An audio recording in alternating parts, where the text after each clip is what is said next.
Jona hoofstuk 3. Jona gaan na Nineve toe. Die Here het 'n tweede keer met Jona gepraat. Maak jou gereed en gaan na die groot stad Nineve. Dra die oordeelsboodskap wat ek jou gegee het aan hulle oor. Jona het gereed gemaak en na Nineve toe gegaan soos die Here hom beveel het. Nineve was so groot dat dit 3 dae vat om alles te sien.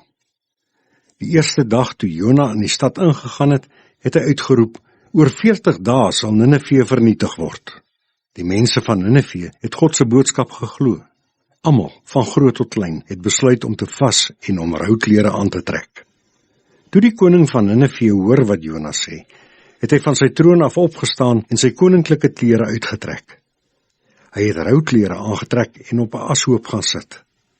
Die koning en sy amptenare het toe die volgende bevel deur die stad gestuur: niemand nie eers die diere, mag enigsins iets eet of drink nie.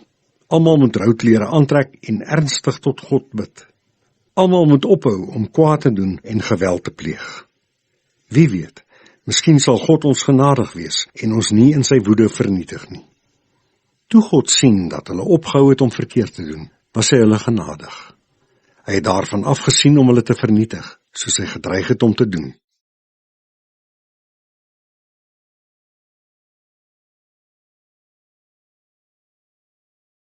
Jona hoofstuk 3 begin met 'n merkwaardige woorde.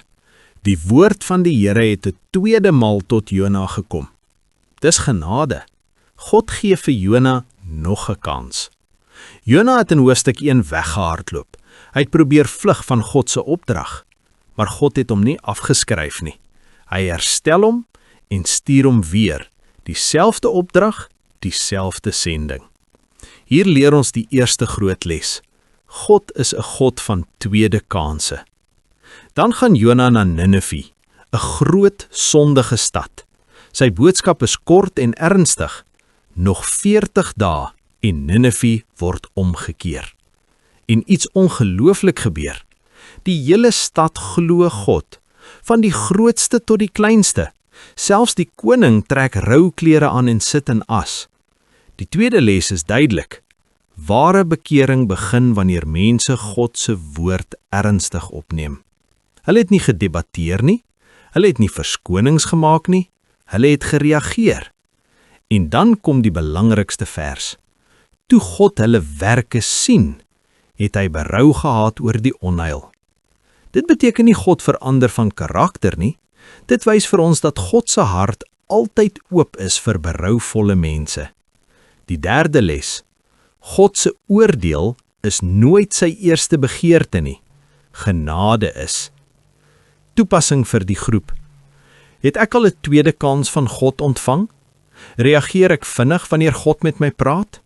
Glo ek dat God selfs die slegste mense kan verander? Jona 3 wys vir ons, niemand is te ver vir God nie.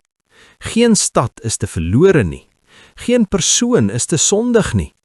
En soms gebruik God selfs 'n onwillige profeet om 'n hele stad te red. Die vraag is nie net of God bereid is om te vergewe nie. Die vraag is ons bereid om te reageer?